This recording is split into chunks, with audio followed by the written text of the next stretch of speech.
Voilà à quoi pourrait ressembler le quartier des Sablons dans quelques années. De la verdure, moins de voitures et un centre commercial totalement modifié, le but changer drastiquement l'endroit. On a des problèmes de sécurité, notamment liés à un certain nombre de commerces qui sont plutôt des nids à dealers. Donc l'idée, c'est que les commerces qui posent problème, c'est dehors, et on va travailler avec les commerçants qui sont sérieux. Quand on est au Sablon, c'est plutôt chouette. Il reste 7 verrues du centre commercial. Et bien cette verrue du centre commercial, à échelle de 6 ans, elle aura disparu. C'est un quartier qui est assez enclavé.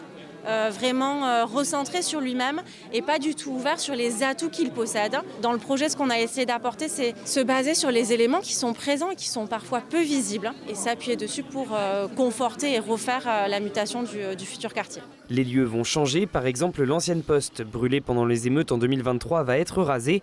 Le but pour la métropole, montrer que depuis des années des investissements sont faits pour mener à bien ce projet. Il y a longtemps qu'on a signalé que le quartier devenait, justement, avait plein de problèmes avec les dealers. Il était grand temps de sentir que la mairie allait nous aider à faire revivre le quartier plus convivial, plus mélangé. Pour impliquer encore plus les riverains, des ateliers sont organisés de 18h à 19h30 à la Maison des Projets.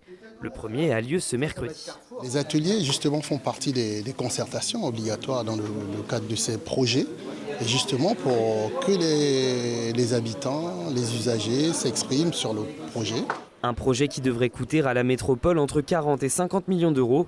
Même s'il reste des endroits à acquérir, les premiers travaux de démolition vont commencer dans les prochains jours.